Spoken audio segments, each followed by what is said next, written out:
Assalamualaikum warahmatullahi wabarakatuh, and a very good morning and a very good afternoon to my fellow teammates and our respected lecturer, Madam Diana Izian. Thank you for being here today. So we truly appreciate this opportunity to present and to discuss a meaningful issue that is quite relevant in this modern society, which is the impact of electronic media in the lives of young people. So before we go more further, I would like to introduce myself first. My name is Muhammad Ilham Ishaq bin Jasni, and I am your moderator for this segment.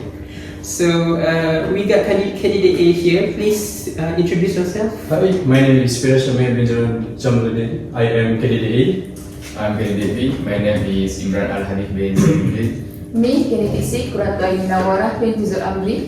Candidate D, Pakis Merah binti Amran. Alright, thank you, candidates. So we're talking about the elephant in the room right now, guys.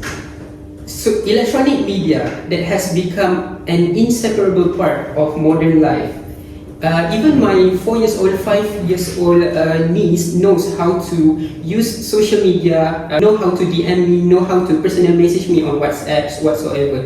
Uncle, let's go for a dinner tonight. Uncle, let's go for a walk tonight. So it has significantly transformed the way of how young people live, how they communicate, how they acquire information, and how they entertain themselves. So nevertheless, despite of these numerous advantages it offers, excessive exposure to the electronic media has also raised growing concerns, especially for overall well-being and also lifestyle.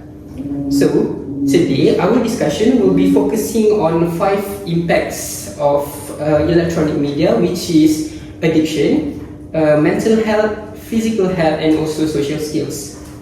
So, alright, so let's begin to the discussion. I would like to address the impact on sleeping schedule freeze. Alright, so in my opinion, I strongly believe that the most significant impact of electronic media is the disruption of healthy sleeping patterns. So nowadays, many teenagers spend hours late at night scrolling through TikToks, scrolling through Instagram. Even they got class at 8 in the morning, they still binge watching online contents on YouTube and whatsoever, playing online games until 4 and 5 a.m. in the morning.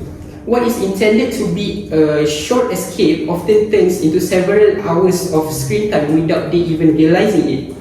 So this situation is actually because most social media platforms specifically designed to retain users' attention for as long as possible. So consequently, young people tend to delay their sleep and also to sacrifice their proper rest. In addition, prolonged exposure to the screen time can also interfere with the body's melatonin production, which is the hormone responsible for regulating sleep. As a result, it becomes more difficult for individuals to fall asleep immediately and naturally. So I think the most significant use of the hormone is actually to maintain a healthy sleep cycle. Ilham, I agree with your point, but do you think the reason people stay awake is not just entertainment, but because electronic media itself creates dependency? That's a strong point, Firash. I think dependency is indeed one of the core reasons behind the unhealthy media habits. Would you like to talk about it? Yeah, I also think many students underestimate the impact of lack of sleep. Even if they sleep late just for entertainment, the effect usually appears the next day during classes, lab, or assignment. I agree with that, because many students think sleeping late is normal nowadays. That's true. Many young people think sacrificing sleep is harmless, but it is actually slowly affect both physical and mental health. So, circling back to your point, Firash, do you want to talk about the dependency on social media? Thank you, Ilham. I believe addiction is one of the most serious consequences of electronic media. Unlike traditional entertainment, electronic media offer instant gratifications. Every notification, message, or video create excitement, which encourage repeated use. Over time, this builds dependency. For example, many young people check their phone immediately after waking up, and right before sleeping. Some even feel uncomfortable and anxious when they are away from their device. This addiction affects productivity because it reduces attention span and increases procrastination. For example, many students spend hours doom scrolling on social media platforms, causing them to lose track of time. Instead of completing assignment or responsibilities, many students become trapped in endless scrolling. Right, I agree with your statement, but I think addicted doesn't only affect on productivity. It also affects on emotional health. Yes, absolutely. As we know, addiction and emotional well-being are closely connected. Firash, I think social media algorithms also contribute to addiction because the content keeps appearing continuously without stopping. Yes. I completely agree because the switches makes users spend more time online without realizing it. Exactly. Features like endless scrolling and constant notification make it difficult for users to control their screen time. Alright, Firaj. I want to piggyback on your points later. Alright. Addiction on electronic media does not only affect personal well-being, but it also may contribute to an unemployment of the youngsters. So why I talk about this is because youngsters usually neglect their studies and responsibilities that is leading to fail to prepare themselves for their future careers. But I see an interesting, good transition there, Imran. Perhaps you can expand on the mental health issue? Thank you, Yaha. Electronic media has significantly influenced the mental health of young people both positively and negatively. On the other hand, it allows people to connect and express themselves. However, on the other hand, it creates unrealistic expectations. Young people are constantly exposed to idealized lifestyle, beauty standard, and achievement online. This often leads to unhealthy comparison. When individuals compare their real life to filter online content, they may develop insecurity, anxiety, and depression. Cyberbullying is another major issue. Negative comment or online criticism can deeply affect on self-esteem. In some cases, the pressure to gain approval through like and followers create emotional stress. Imran, that's true. I think because people spend so much time online, so they slowly lost confidence, communication in real life. Yes, that's a very important point. Imran, I have noticed that many teenagers also become emotionally exhausted because they constantly see validation from social media. I strongly agree because many young people compare their life too much what they see in online. Yes, that's a very common issue nowadays. When self-worth depends too much on online reactions, emotional pressure becomes stronger. Yes, that's great, Imran. I also believe that negative comments and online criticism can deeply lower our self-esteem. But I can see your interesting point there, Kuya. You said that electronic media affects social skills? Yes.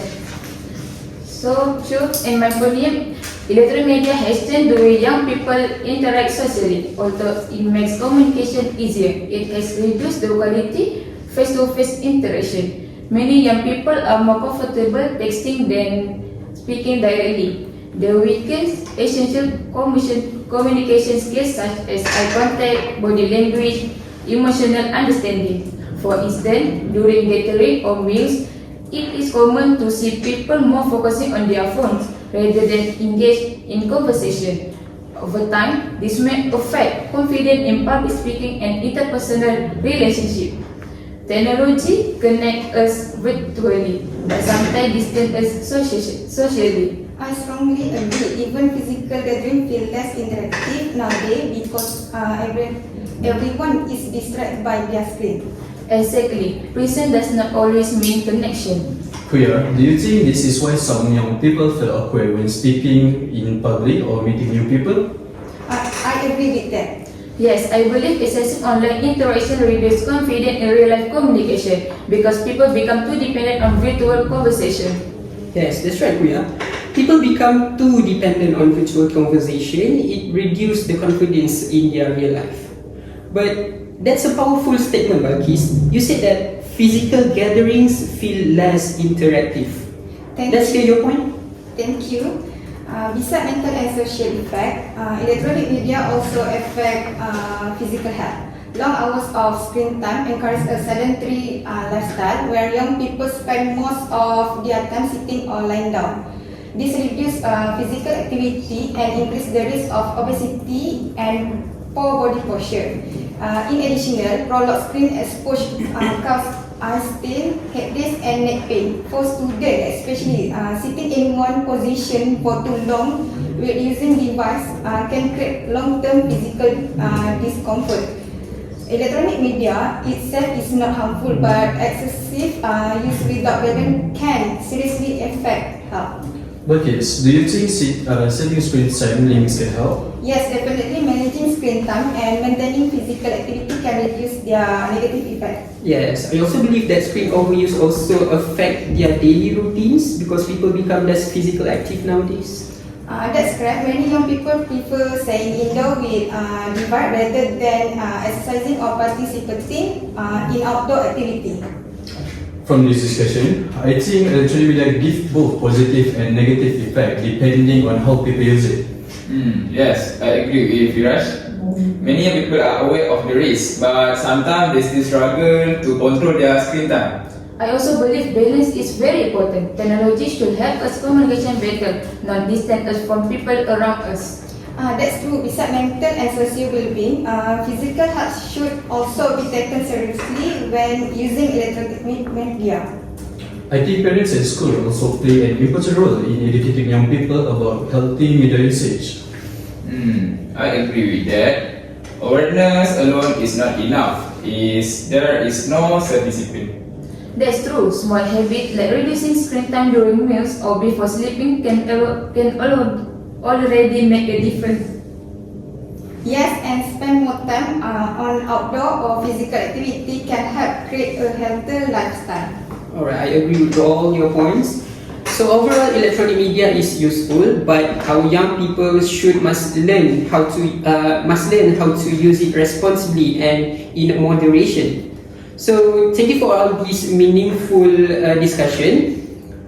We have discussed on many aspects on mental health, on addiction, physical health, and also social skills.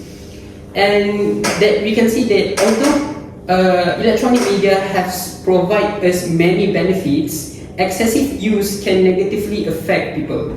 So therefore, balance and self-control are very important to ensure that technology remains beneficial. That concludes our discussion for today. So, any comments? No. No. Right. So, thank you. That's all. Alright. Thank you. Thank you.